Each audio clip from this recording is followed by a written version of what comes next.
But we're also watching very closely. It's the second day of back to school for inland provinces. But I'm afraid for some areas in Gauteng, it's been very bumpy.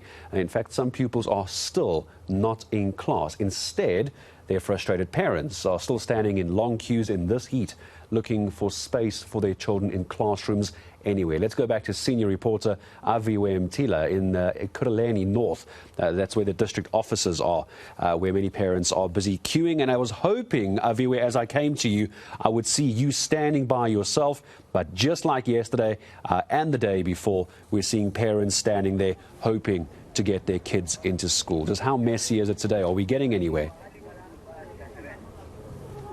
Gareth, we've been having this conversation for the last 3 days and the queues are still snaking here. I feel like I should actually open an eNCA office here as this situation continues. I've been seeing a lot of familiar faces on the ground here, still frustrated, Gareth, over the issue of the online applications. A lot of them applied timelessly, but of course there are those challenges that are presented, they say, by the system. One of them being that they don't get placements because of just the capacity. Schools are full to capacity in and around Ekurhuleni, and the options given by the MEC is that either those schools have to be overcrowded or the learners stay at home. Of course, the first option is the one that's going to be most viable, and the other issue is that parents get schools that aren't within the vicinity that they want. In fact, I've made a couple of friends over the last couple of days as we've been coming here. I want to catch up with one of them, Dineo, who was here yesterday. She was actually giving up hope, saying that she just wants to know what's going to happen. Dineo, I remember speaking to you yesterday. Thank you for joining us at the eNCA.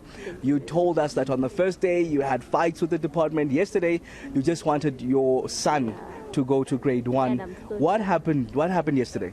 Okay, yesterday I came in, and as we were busy with the procedure, I was told the address that was on the system can't be changed, and I was asking how can it not be changed, because now that was not my residential address, and they said there's nothing they can do. It's how the system works. So whose address was it? Who put the address there? Just to get better understanding. Because when I was applying initially, the technical errors where you will press and you will click, because it's a very complicated procedure. I don't know how do they even expect adults to even understand what's going on there.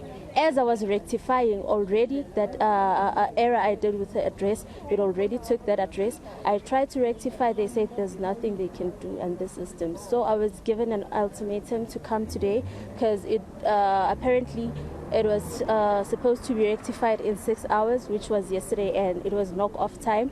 So they did insist that I come back again this morning, and hopefully, as they stated, that my matter will be sorted out by today. And it's day 2 of schools. I see this little man is a bit angry and grumpy here. And he was very agitated in the morning.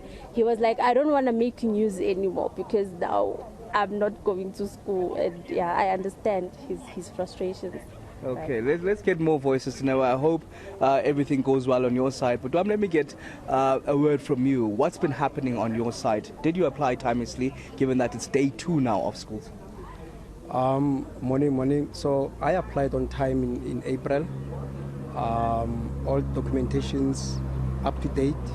So the issue is I did receive response, and then they said to me, it's full capacity. So when you call the number, the district number, no one is answering the phone. On WhatsApp line, you are told to either go to district or phone them, but till today, no response.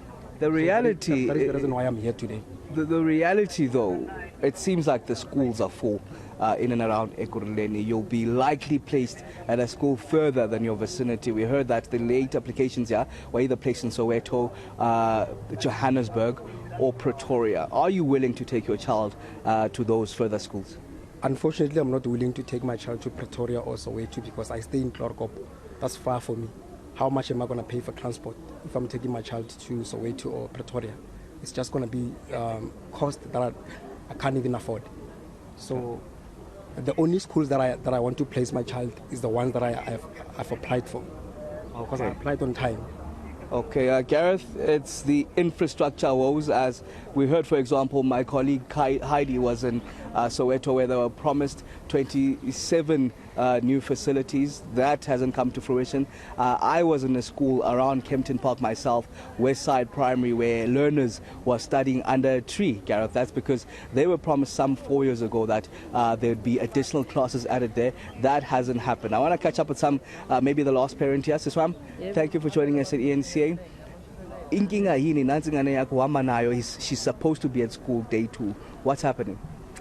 Yo inkinga angazi ukuthi yini kahle kahle kunesijika la department basitshela ukuthi application yethu is pending ngi-apply last year ngi-22 zaka July for grade 8 eKempton Park.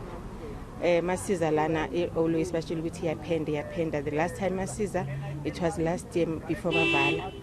Basitshela ukuthi no abatholi i-replacement for umntwana, so we must come this year mabavula. I was here on Monday mangifika lana, but you know there's no space anyway. But And that's the reality. Isikolo zigcwele Siswam. Are you willing to take umntana wakho kusikolo esikudeni kancane?